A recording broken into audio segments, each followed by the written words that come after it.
মৃত্যুর আগে দিয়ে আলকামার মুখ দিয়ে কালেমা বেরোয় না। সবাই মিলে আলকামারে বলে, ও আলকামা কালেমা কালেমা পড়ো। আলকামার সামনে সবাই পড়ে লা ইলাহা ইল্লাল্লাহ, কিন্তু আলকামার মুখ দিয়ে বের হয় না।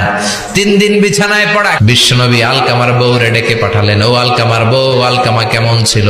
আলকামার বিবি বলে, খুব নামাজি ছিল নবী, জিকির করতো, তাহাজ্জুদ মিস হতো না। আলকামার বাবা মা দুইজনের কেউ বেঁচে আছে নাকি? আছে, মা আছে। আলকামার মারে ডাকো। বিশ্বনবী আলকামার মারে বললেন, ও আলকামার মা, তোমার বেটা আলকামা কেমন ছিল? আলকামার মা বলে, ভালো ছিল, নামাজ পড়তো নি পড়তো, রোজা রাখতো নি রাখতো, তোমার সাথে কেমন আচরণ করতো। এই কথা জিজ্ঞেস করার পরে আলকামার মা কান্না শুরু করে দিয়েছে। ডেকে বলে, ও নবী আমার কথা শুনতো না, বউ পাগলা ছিল, নামাজ রোজা ঠিকই ছিল, কিন্তু আমার কথার গুরুত্ব দিত না, অনেক কষ্ট দিছে আমারে। বিশ্বনবী বলল, তোমার নিজের ছেলে কি আর করবা, মাফ করে দাও। আলকামার মা বলে, না মাফ করব না। বিশ্বনবী বললেন, লাকড়ি আনো, আগুন জ্বালাও, আলকামারে আমরা আগুনে ফেলবো। লাকড়ি আনা হলো, দাও দাও দাও দাও করে আগুন জ্বালানো হলো।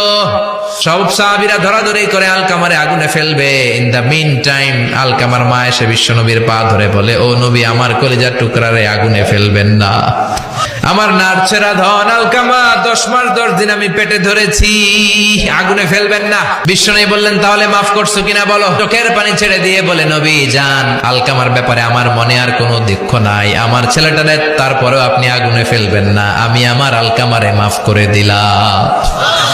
আলকামার মা আলকামার মাফের ঘোষণা যখন দিয়েছে, আলকামা চিৎকার করে পড়তে শুরু করেছে, লা ইলাহা ইল্লাল্লাহু মুহাম্মাদুর রাসূলুল্লাহ সাল্লাল্লাহু আলাইহি ওয়াসাল্লাম। মা বাবার সাথে বেয়াদবি করলে মরার আগে মুখে কালেমা বেরোবে না, চিল্লা এখন ঠিক কিনা?